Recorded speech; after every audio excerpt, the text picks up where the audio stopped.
She was mopping the lobby floor until the CEO heard her speak Mandarin, Spanish, and French like a native.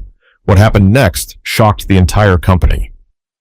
Most people didn't notice the cleaning crew at Halberg International, not out of malice, just habit. They came in after hours, pushing carts, changing trash bags, wiping down conference tables, blending into the background like elevator music. It was Monday morning in downtown Fort Worth, Texas, and the company's main lobby buzzed with shoes clacking against tile, people tapping on phones, talking deadlines, and clutching coffee like it held the answers. Jonathan Kellerman, the company's CEO, was halfway through his walk from the parking garage to the 18th floor executive suite when he heard it. A voice, but not just any voice. Fluent, sharp, and rolling through a language he hadn't heard since his last visit to the company's Shanghai office. Mandarin. It stopped him cold. Not because it was Mandarin, but because of who was speaking it. He glanced around, thinking maybe one of the international sales reps had come in early, but then he saw her. A woman in a burgundy janitor's uniform, her short twists pulled back into a ponytail, standing near the touchscreen lobby directory. She was mid-conversation with an older man in a navy jacket and thick-rimmed glasses, who looked confused and relieved all at once. She was gesturing calmly, her voice warm and firm, directing him toward the elevators. Kellerman narrowed his eyes. He'd seen her before, passing through the halls after late meetings, always polite, always quiet, never made eye contact unless spoken to. He didn't even know her name. But here she was, effortlessly translating and explaining building logistics in a language most Americans couldn't even pronounce correctly. He took a slow step forward. As he got closer, she wrapped up the Mandarin conversation and turned toward a delivery man holding a clipboard. Está buscando el muelle de carga. Está detrás del edificio junto al estacionamiento norte, she said, fluidly switching into Spanish. The delivery man blinked. Sí, gracias. Then, just as casually, she turned to a vendor standing nearby, looking at a set of mislabeled boxes. C'est mal marqué. La salle de conférence B est de l'autre côté, she told him in French, pointing with a faint smile. Kellerman's jaw clenched slightly, not from anger, but from something else, something tighter, a pinch of guilt. He'd worked in global logistics for over 2 decades, led international expansions, hired translators, built cross-cultural training programs. Yet here, in his own building, the most linguistically gifted person he'd encountered in months had been scrubbing toilets just 2 floors below. He stepped forward, more curious than commanding. Excuse me. She turned toward him, startled but composed. Yes, sir. He smiled faintly. That was Mandarin, right? Yes, sir. You speak it fluently? Yes. And Spanish? French? She nodded. Also Portuguese, German, Arabic, Italian, Swahili, and I read Latin, but I don't really count that. He blinked. You're telling me you speak 9 languages? Yes, sir. There was no pride in her tone, no arrogance, just truth, straight as a level beam. He stared at her for a second, trying to catch up to the fact that a janitor in his building, a woman who mopped floors in silence every night, was a walking United Nations. What's your name? He asked, finally. Denise Atwater. Miss Atwater, are you free for a few minutes? Her brow raised slightly. Now? Yes. I'd like to talk to you, in my office. He noticed the look of hesitation. Not fear, exactly. Just that built-in reflex people have when they're used to being ignored, or underestimated. She slowly nodded. All right. He pressed the elevator button, holding the door open as she stepped inside. Inside the lift, silence settled for a moment. I've worked here for 13 years, she said suddenly as they rose toward the executive floor. He turned toward her. Never thought I'd be invited up. He gave a small, quiet smile. You might be surprised how quickly things can change. But he had no idea just how much was about to change. Not for her, and not for him. The elevator dinged. Denise stepped out first, her shoes quiet on the polished wood floor of the executive hallway. It smelled like citrus and leather, money, if you had to put a scent on it. Kellerman's assistant glanced up, wide-eyed, at the sight of Denise beside him. He didn't explain, just nodded for her to let them through.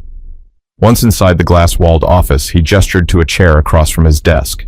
Please, sit. She sat carefully, folding her hands in her lap, eyes moving slowly across the room. She wasn't impressed, just observant. A large world map hung behind him, each country dotted with colored pins. On the side table, a tray of espresso cups, a photo of his two daughters, and a dusty award from a trade conference in Brussels. Kellerman sat across from her, leaning forward slightly. So, Denise, I'm going to be honest. I didn't expect to have this conversation today. She gave a small nod, her posture still, her face unreadable. But I just heard you speak 3 languages like you were flipping light switches. And I need to understand, how does someone like you end up working here, cleaning floors? For a second, she didn't answer. Her eyes flicked toward the window, then back to him. You got time for the truth? I wouldn't have asked otherwise. She sighed. All right then. She rubbed her palms together as if warming up the words. I was born in Toledo, Ohio, only child. My dad was a pipe fitter, my mom a nurse's aide. They didn't have much, but they worked hard, pushed education like it was religion. I got a full ride to Kent State, majored in linguistics, was halfway through a master's when my mother got sick. She paused. I came home to take care of her. Then my dad passed from a stroke 6 months later. Everything fell apart after that. She tilted her head slightly, as if rewinding the memories before she spoke them. I had a baby, no money, no partner who stuck around. So I worked, whatever I could find, grocery stores, nursing homes, temp jobs. Eventually, a custodial supervisor here offered me night hours. It let me pick up my daughter from school, pay the light bill. That's how I got here. Kellerman watched her, no blinking, just listening. But the languages? I didn't stop learning.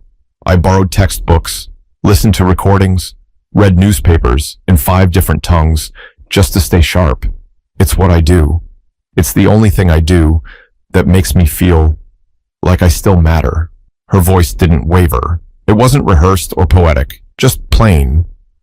Most people never asked, she added. They saw the uniform and assumed. That last word hung in the air. Assumed.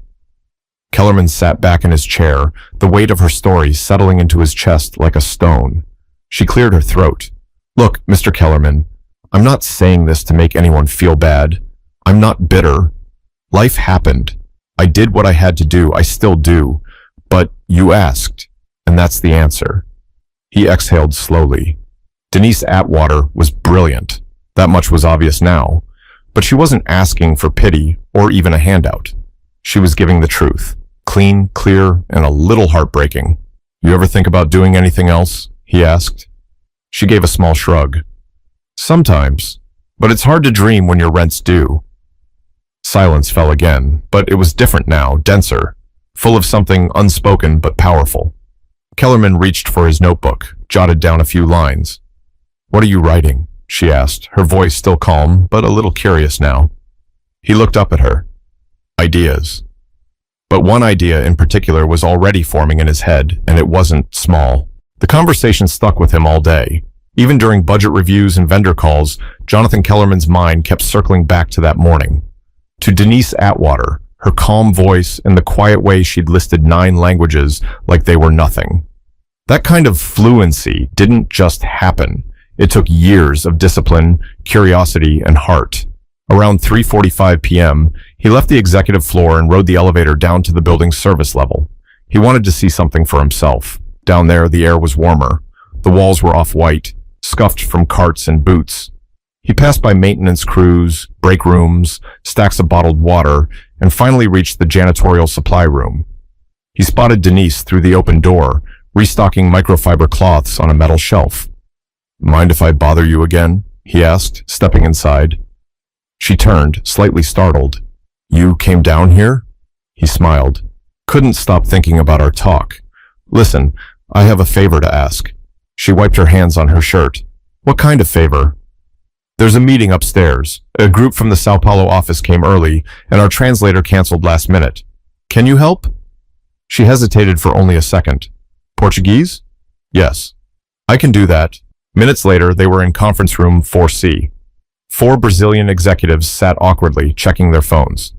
Denise stepped in quietly, nodded, and began speaking in smooth, confident Portuguese. Kellerman watched as the entire room shifted. Shoulders relaxed, eye contact sharpened. She wasn't just translating, she was bridging a gap, making people feel seen. When one of the visitors cracked a joke in Portuguese, Denise responded with a laugh and a return joke that had them all chuckling. Kellerman didn't understand a word, but he understood connection. After 20 minutes, the meeting wrapped. One of the execs turned to him and said in English, "She's better than anyone we've worked with this year. Where'd you find her?" Kellerman looked at Denise, who was already stacking empty cups on a tray. "Right here," he said. Back in the hallway, he caught up with her. "You ever do professional translation before?" She shook her head. "Just helped folks out in hospitals, government offices, things like that." "No certificate?" "No time for school. My daughter needed me more." Kellerman nodded. "And where is she now?" "She's 26, nurse in Tempe, paid for school herself, stubborn like her mama." They both smiled, and for a second, it didn't feel like CEO and janitor. Just two people talking about life. They returned to the service level where Denise clocked back in. She had 2 more floors to clean before shift change. But before she left, she said something that stuck with him. "I didn't do anything special today." He looked at her, eyebrows raised. "That's not how it looked to me." She gave him a small smile and walked off. That night, Kellerman sat in his car for a long time before driving home. He thought about everything: the pressure to grow the company, the investor meetings, the endless discussions on diversity and untapped talent. All this time, they'd been looking outside, recruiting globally, searching for new blood. But sometimes, the gold's already in your backyard. And once you realize that, the real question becomes, what are you going to do about it? The next morning, Denise's badge beeped at the wrong time. She had just finished wiping down the east lobby when her supervisor, Ron, tapped her on the shoulder with a look that wasn't exactly annoyed, but wasn't normal either. "Hey, Denise, Mr. Kellerman asked to see you again." She blinked. "Did I do something wrong?" Ron shook his head. "He didn't say, just told me to send you up." She cleaned her hands on a towel and followed the same path she'd taken the day before. Only this time, everyone in the building seemed to notice her. People she passed looked up. Some whispered. One of the receptionists even gave her a polite smile, like she knew something Denise didn't. When she walked into the executive suite, Kellerman stood near the window, sipping black coffee and staring out at the skyline. "Come in," he said, not turning around yet. She stood quietly by the door until he faced her. "I've been thinking," he said, placing his mug on a coaster, "about talent. Waste. How many people never get a shot, not because they're not good, but because nobody looks twice?" Denise said nothing. She didn't trust easy praise. She'd seen too many people talk big and do little. "I want to create a new position," he continued, "one that didn't exist before, something this company badly needs, even if we didn't know it." Now she furrowed her brow. "For what?" "Cultural liaison for international affairs. Someone who can speak the languages, read between the lines, handle visitors, vendors, documents, all the global touch points that we're constantly fumbling through." Her mouth opened, but no sound came out. "You're qualified, probably more than most of the people in our leadership team, honestly, and you've already proved you can handle it, with grace, patience, and brains." She stared at him, eyes narrowing slightly. "This real?" "As real as it gets. I don't have a college degree. You have something better: lived experience, commitment, and fluency in 9 languages. You think I care about a piece of paper?" She shifted her weight, still unsure. "Why me?" He looked directly at her. "Because I watched you solve 3 problems in 3 languages before 9 a.m. yesterday. And because I'm tired of walking past people like you, people doing twice the work for half the credit." Denise crossed her arms. "You know what people are going to say." "I don't care." She stared at him a long moment, then let out a slow breath. "I've never had an office job," she said. "Never had a title." "You'll learn fast." "I don't have a wardrobe for this kind of thing." "I'll have HR send a clothing stipend." She gave a dry chuckle. "You thought of everything, huh?" "I'm trying." A long pause stretched between them. Then Denise asked softly, "What about my shift downstairs? Who replaces me?" Kellerman smiled. "We'll find someone, but no one can replace you." For a long time, neither of them spoke. She looked down at her hands, then back at him. You sure this isn't some kind of favor? He shook his head. This is overdue recognition. She bit her lip, eyes glistening, but she blinked the tears away before they fell. All right then, she said, voice firm. Let's see what I can do. He extended his hand. She shook it. It wasn't just a handshake. It was history being rewritten. But what neither of them expected was how everyone else in the building would react. By Wednesday, the news had traveled faster than the elevators. Denise Atwater, the janitor from the night shift, had been promoted to an executive-level position. Nobody knew the full story, just whispers. That she spoke a bunch of languages, that the CEO himself had chosen her, that she might have some kind of secret background, maybe government work, maybe even undercover. The gossip bounced from cubicle to conference room. Some folks were curious, some smiled, said, "Good for her." But not everyone was clapping. In the staff lounge, two marketing assistants leaned close over their salads. "I'm just saying," one whispered, "I have a master's in international business, and I've been waiting 2 years for a promotion. This lady was scrubbing urinals last week." Her friend shrugged. "Maybe she knows something we don't." "Oh, please. It's Kellerman trying to look progressive. Check a box." That same energy trickled into boardrooms and Slack messages, quiet resentment mixed with confusion. People weren't used to upward moves coming from outside the usual ladder. Denise felt it the second she stepped into her new office on the 12th floor. It was modest, just a desk, a plant, and a computer she hadn't touched yet. But to her, it looked like another planet. When HR finished onboarding her, she asked if she could keep the night uniform. Not to wear, just to remind herself. That afternoon, she met with Victor, head of international operations. He walked in with a clipboard and tight eyes. Didn't shake her hand, didn't sit. "So, you're the new liaison," he said, like it was a joke wrapped in politeness. Denise looked up. "That's what I'm told." "You have experience in corporate environments?" She smiled. "Only from the outside looking in." He didn't laugh. "I've got reports from Italy, contracts from our Dubai partners, and an entire vendor issue in Sao Paulo. Think you can manage that?" She stood up. "I'll need a few hours to review, but yes." Victor dropped the folder on her desk and walked out. Later that night, Kellerman stopped by her office. "How's day one?"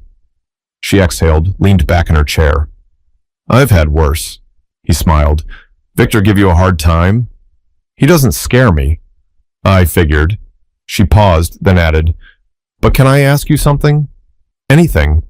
"Why now? Why me? You could have just given me a bonus and kept moving." He leaned against the doorframe. "Because I saw myself in you." She raised an eyebrow. "You were a janitor?" "No, but I was overlooked. A lot. I came from nothing. My dad fixed cars in a town no one visits. I worked 3 jobs through college. People thought I didn't belong in rooms like this." Denise nodded slowly. "Now you're the one deciding who gets in." He nodded back. "Exactly." There was a beat of silence before Denise looked down at the file on her desk. "I'll be honest, I'm nervous." "Good, means you care." She looked up again. "There's going to be people who hate this. They'll get over it, or they won't. Either way, we're moving forward." Kellerman stood straight. "You have a story, Denise, a real one. And now, you've got a platform." Then he turned to leave. As the door clicked behind him, Denise looked around her office. She remembered the years she'd cried in bathroom stalls during lunch breaks, the nights she came home with aching feet and barely enough energy to heat up soup, the birthdays she missed, the promotions she watched go to people who never even said good morning. She opened her desk drawer and placed the old janitor badge inside. Not to forget, to remember exactly what it took to get here. But this story wasn't just hers anymore, and the spotlight was about to grow much brighter. By the end of the week, Denise's nameplate was mounted outside her office. Black letters on brushed steel. Denise Atwater, Cultural Liaison, International Affairs. It looked official, clean, permanent. Word had gotten out, formally, this time. The company-wide email hit inboxes Friday morning, sent by Kellerman himself. It was short, clear, and carried weight. He explained her role, her background, and more importantly, her value. He didn't frame it as charity or a feel-good gesture. He made it clear she was the best person for the job, period. But that didn't stop the noise. Some managers grumbled under their breath. Others softened up once they saw her in action. She navigated conversations with foreign clients better than the software. She corrected mistranslations in old contracts that had cost them money for years, and she never showed off. She just worked, quietly, smoothly, better than anyone had expected. On Monday, Denise was asked to join a meeting with a delegation from Morocco. The company's North African expansion had been stuck for months over miscommunication and mistrust. She walked into the room in a soft beige blazer, sat at the table, and introduced herself in fluent Moroccan Arabic. The room changed. You could feel it, the shift. People leaned in. They listened. Because when someone speaks your language, you don't just hear words, you hear respect. After the meeting, one of the Moroccan partners approached her privately. He touched his chest gently, a traditional sign of gratitude. "No one's ever done that for us," he said. "Not in our language. Not like that." Denise nodded. "You matter. That's all." By midweek, Kellerman made another move. He renamed the company's main training room, where all new hires gathered for orientation, and where mid-level leaders held workshops. The plaque outside the door was taken down. In its place, the Atwater room.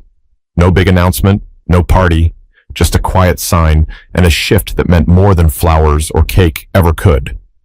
Later that afternoon, Kellerman stood outside the room, watching as a new group of interns filed in. He heard one of them whisper, "Who's Atwater?" A senior staff member answered, "She's someone who reminded this place that greatness doesn't always come in a suit." That same day, Denise found a sealed envelope on her desk. No return address, just her name, handwritten in block letters. Inside was a note. It read, "I used to think I'd be invisible forever, but today I stood a little taller because of you. Thank you." No signature, just proof that people were watching, people who needed to see what was possible. Denise sat there staring at the words, her throat tightening. She didn't cry. She didn't need to. Because that was the moment she realized. This wasn't just a job. It was a door. But not every door stays open without a fight. And someone was already planning to push back. The backlash didn't take long to show its face. Late Thursday, Denise was called into a meeting, not by Kellerman, but by someone higher up. Eleanor Craig, a senior board member who'd flown in from Dallas. She'd been with the company since the 90s. Sharp suits, sharper tongue. Denise walked into the small conference room on the 17th floor, where Eleanor waited with a stack of papers and a flat stare. "Have a seat," she said, without looking up. Denise sat. Eleanor tapped her pen twice. "So, Miss Atwater, I've reviewed your file. You have no college degree, no previous corporate training, and no management certifications." Denise didn't flinch. "That's correct." Eleanor folded her hands. "You were a janitor here 3 weeks ago." "I was." She leaned back in her chair. "Help me understand how someone with your background is now handling high-level international affairs." Denise held her gaze. "Because I speak the languages. I understand the cultures. I've already fixed 2 vendor contracts and cleared a 3-month delay in our Morocco deal. I also helped secure a verbal agreement with our Brazilian partners that legal is finalizing next week." Eleanor pursed her lips. "You think this company should be run on instinct and charm?" Denise smiled slightly. "No, ma'am. I think it should be run on results." Eleanor blinked. That was the first time Denise had seen her hesitate. "I don't need to be liked," Denise added, "but I do need to be useful, and I am." Eleanor stood and slowly closed the folder. "You're a gamble." "I'm used to that," Denise said quietly. "My entire life's been one." When the meeting ended, Denise didn't return to her office right away. She walked out of the building and sat on a bench across the street, staring at the glass tower she now worked in. So many years, she had walked past that building, wearing the same uniform, carrying cleaning supplies, wondering if anyone saw her. Now they all did, and some didn't like it. She pulled out her phone and called her daughter. "Hey, Ma," her daughter answered. "Everything okay?" Denise hesitated, then nodded to herself. "Yeah, just needed to hear your voice." "You sure?" "I'm sure." They talked for a few minutes, mostly about nothing. Groceries, her daughter's dog, a new movie she wanted to watch. But just hearing her laugh steadied Denise. After they hung up, she sat in silence. Then she stood up, walked back across the street, and rode the elevator to her floor. By the next morning, word of the Eleanor Craig meeting had somehow spread. And to everyone's surprise, Denise didn't back down. She showed up early, spoke at a team meeting, took a call with the German office without needing a translator, calm, sharp, unbothered. That same day, a handwritten note appeared on the whiteboard outside her office. "We see you." No name, just 3 words that meant the world. In the following weeks, something strange happened. People started coming to her, not just for translation, but advice, guidance, confidence. She became the person people went to before they pitched an idea. She'd sit with interns and give them tips before big presentations, and she never talked down to anyone. One of the interns, a shy Vietnamese kid named Bao, asked her, "How did you learn all those languages?" She smiled. "1 word at a time, same way you will." Denise wasn't just doing her job, she was changing the culture. One afternoon, Kellerman joined her for coffee in the break room.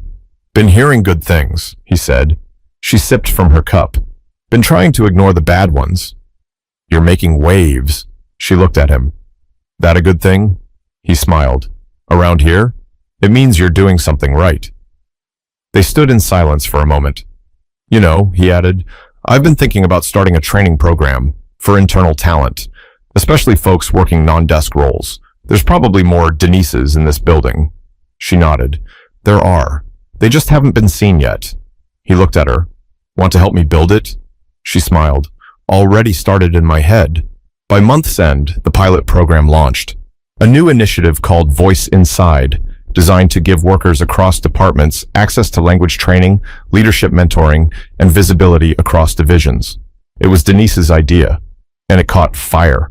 Eventually, she was invited to speak at a logistics leadership summit in Cincinnati, where she told her story, not as a motivational tale, but as a reality check. "I was never just a janitor," she said to the crowd. "I was fluent. I was capable. I was ready. But nobody ever looked long enough to see it. So the next time you pass someone without a title, ask yourself, what are you really missing?" The room was silent, and then it stood, full applause. On her way out, a young man approached her with tears in his eyes.